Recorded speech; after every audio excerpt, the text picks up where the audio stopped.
Back here at Bloggapalooza 2006, I'm here with Russell Hughlock of BuckeyeStateBlog.com. I wanted to say BuckeyeSenateBlog.com, which is kind of where I found you first. You want to talk a little bit about your current blog and kind of how you got started?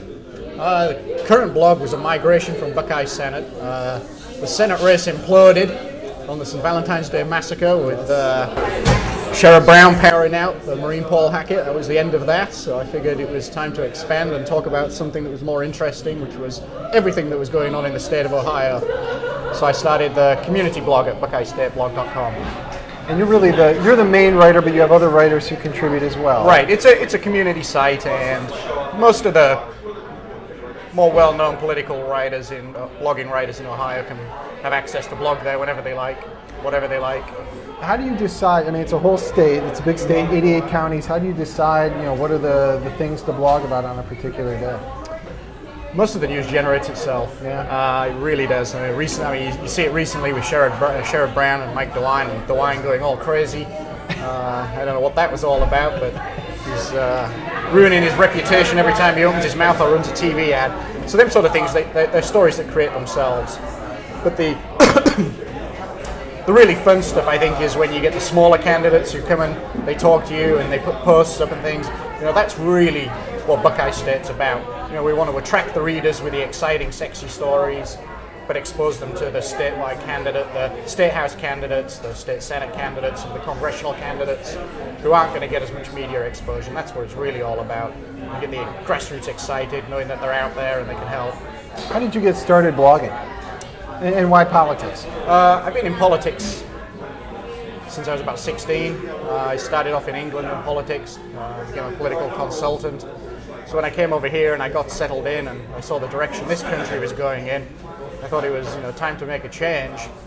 And being an engineer and a technologist, I saw these blog things and some of the cool technology that was initially what attracted me to them. And I thought, maybe we can do something with this. Who knows where it's going and what it can do. But I figured I'll get involved, see what happens, and still trying to figure it all out. I don't know where it's going still, but it seems to be making an impact. It constantly changes, doesn't it? It does, every time.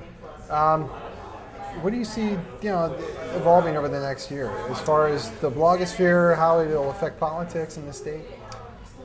It's so difficult to say. I think fundamentally what it is, it amplifies what individuals are saying on the street, so that when you hear things, they don't often get reported what people are feeling or saying. And as an example, we had a whole month of illegal immigration, and that's all Washington D.C. were talking about, was this illegal immigration.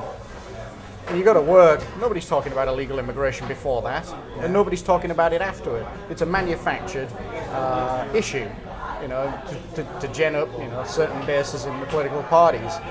And so what the blogs can do is take what people are really talking about and start talking about that, and then maybe the media and the candidates can pay attention and start talking about it too. And that way they're having a much stronger connection. You think we're there yet? No. I think we're getting there slowly. I think right now there's tension between the written press in Ohio and the bloggers. They're not quite sure what to make of us. I think they're starting to move out of the mindset of, this is competition and they're going to take our jobs, because we're clearly not going to do that. And now they're starting to look at us as a resource for their story ideas and what's going on, and I think that's something that we can help evolve over this election cycle and see what impact we have and reassess. Statewide races, statewide candidates, you've also got state rep, state senate races this year. Is there one race that you're really looking at optimistically and saying, not necessarily one that you think we're going to win, but is there a candidate or a race that you're looking at and really has your interest peaked this year? Yeah, the one. I mean, everyone's interested in Ted Strickland, and he's gonna beat Ken Blackwell real bad. But the race that I'm really interesting, because I think most of the top tier races that are targeted aren't that exciting, because I think we're probably going to win them unless we do something silly. I think the real exciting race in the 12th congressional district with Szymanski. It's a real tough district, but he's making a lot of noise down there in Central Ohio. You know, he's starting to get a lot of press attention. He's got a lot of his own money. It's the district's trending Democrat. T-Berry's unpopular.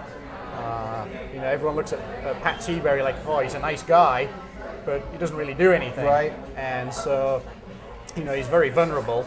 You know, and after meeting him and the word on the street, he's very, very concerned about Bob Szymanski's campaign. So to me, that's like the sleeper race that's going on. That's really exciting. You think there will be enough momentum on the Democratic side to get that one over the top?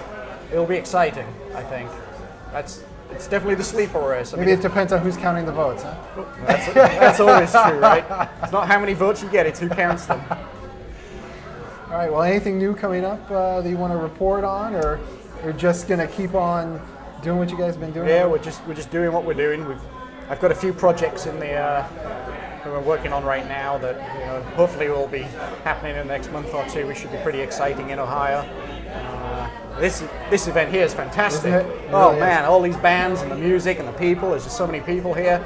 It's great. You know, that's why I came up to listen to the music, support, meet the bloggers. It's a tremendous thing that's happening. And hopefully we can, you know, do this in other cities, because I think Right. I mean, the turnout's been really good here from a lot of people from across the state. Right. So, I think meeting bloggers is important. It's unique, and you know, and it's gathered a lot of attention. You know, a lot of candidates have sat down with us and talked and had some good discussions. And I hope that spreads.